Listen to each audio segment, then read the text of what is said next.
नमः शिवाय। आप सभी को हरतालिका तीज की हार्दिक शुभकामनाएं।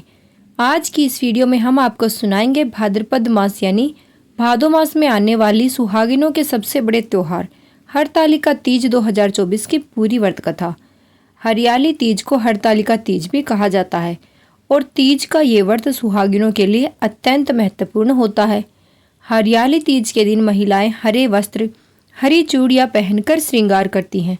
पकवान बनाकर शिवजी और माता पार्वती का पूजन करने के पश्चात झूला झूलती हैं तथा लोकगीत गाती हैं। वैवाहिक महिलाएं पहले सावन की तीज में अपने मायके चली जाती हैं, लेकिन जो नहीं जा पाती हैं वो अपने ससुराल में ही इस पर्व को मनाती हैं। आमतौर पर इस व्रत को वैवाहिक स्त्रियां ही रखती हैं, लेकिन जिन कन्याओं की शादी होनी होती है वो भी अच्छा वर पाने की इच्छा से इस व्रत को किया करती हैं।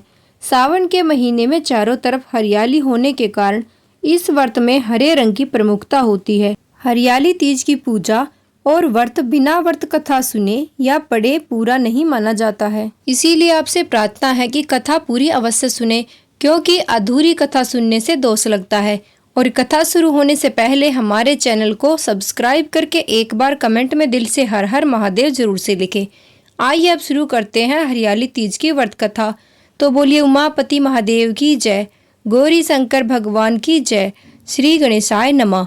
भगवान शिव शंकर कैलाश पर माता पार्वती को उनके पुराने जन्म का स्मरण कराते हुए तीज की कथा सुनाते हुए कहते हैं कि हे पार्वती, तुमने हिमालय पर मुझे वर के रूप में पाने के लिए घोर तप किया था।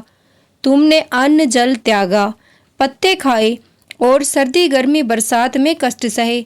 साथ ही पर्वतराज हिमालय पर स्थित गंगा के तट पर तुमने अपनी बाल्यावस्था में 12 वर्षों तक अधोमुखी होकर घोर तपस्या की थी। इतनी अवधि तक तुमने अन्न न खाकर पेड़ों के सूखे पत्ते चबाकर व्यतीत किए।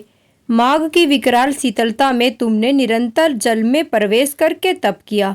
बैसाख की भस्म कर देने वाली गर्मी में तुमने पंच अग्नि से सुकोबल शरीर को तपाया। सावन की मूसलाधार वर्षा को तुमने बिना अन्न जल ग्रहण किए खुले आकाश के नीचे खड़े रहकर व्यतीत किया। तुम्हारे पिता तुम्हारी इतनी कष्टमय परिस्थितियां और तपस्या को देखकर बड़े दुखी रहते थे। उन्हें बड़ा कष्ट होता था। तुम्हारे पिता पर्वतराज दिन रात अत्यंत दुखी रहते थे। तब एक दिन तुम्हारे पिता पर्वतराज के चिंता, शोक और दुख को देखकर मुनि श्रेष्ठ नारद जी तुम्हारे घर पधारे और पर्वतराज से कहा, हे पर्वतराज, आपको नमस्कार है। मैं क्षीर सागर निवासी शेषनाग की सैया पर शयन करने वाले त्रिलोकीनाथ भगवान श्री हरि विष्णु का सेवक हूँ। उनके भेजने पर ही मैं आपके यहाँ आया हूँ। वो आपकी कन्या पार्वती से प्रसन्न होकर उनसे विवाह करना चाहते हैं। अतः हे पर्वतराज, आप इस विषय में अपनी राय बताएं। भगवान शिव माता पार्वती से बोले, तुम्हारे पिता पर्वतराज प्रसन्नता से तुम्हारा विवाह विष्णु जी से करने के लिए तैयार हो गए थे। नारद जी ने विष्णु जी को ये शुभ समाचार सुना दिया, पर जब तुम्हें पता चला तो तुम्हें अत्यंत दुख हुआ, क्योंकि हे पार्वती, तुम मुझे मन से अपना पति मान चुकी थी। तब तुमने अपने मन की बात अपनी प्रिय सहेली को बताई।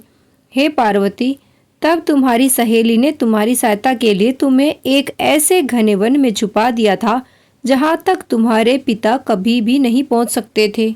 वहाँ तुम तपस्या करने लगी। तुम्हारे लुप्त होने से तुम्हारे पिता पर्वतराज चिंतित होकर सोचने लगे कि यदि इस बीच भगवान श्री हरि विष्णु वैकुंठ से बारात लेकर हिमालय पर आ गए तो क्या होगा।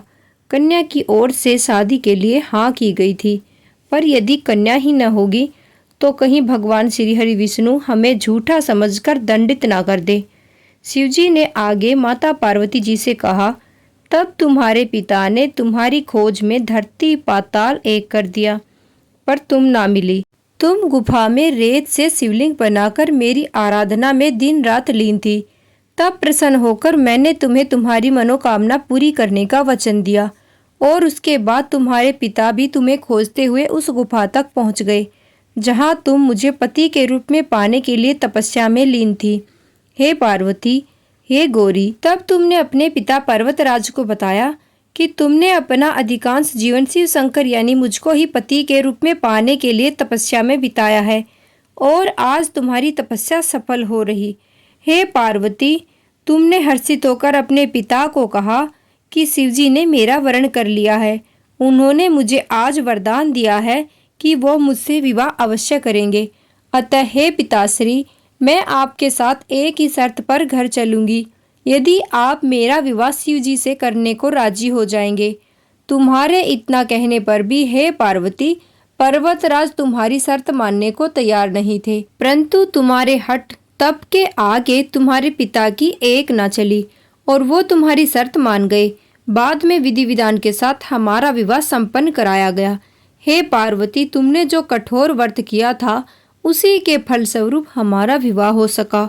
इस व्रत को निष्ठा से करने वाली हर एक स्त्री को मैं मनवांछित फल देता हूँ कि उसे तुम्हारी ही तरह अटल सुहाग का वरदान प्राप्त हो। सावन माह के शुक्ल पक्ष की तृतीया तिथि यानी हरियाली तीज के दिन ही भगवान शिव ने माता पार्वती को प्रकट होकर साक्षात दर्शन दिए थे और पार्वती माता को अपनी पत्नी के रूप में स्वीकार किया था।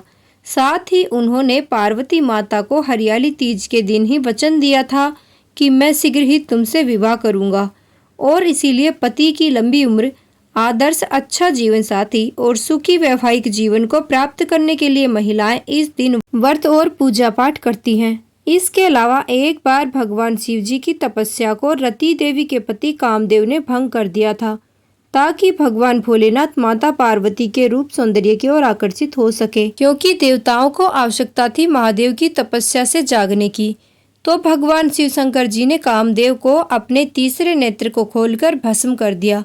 कामदेव को भस्म करने से कामदेव की पत्नी रति देवी अत्यंत क्रोधित हो गई और विदिताओं के क्रोध में उन्होंने माता पार्वती को ये श्राप दिया कि वो अपनी कोख से किसी भी संतान को कभी जन्म नहीं दे सकेंगी।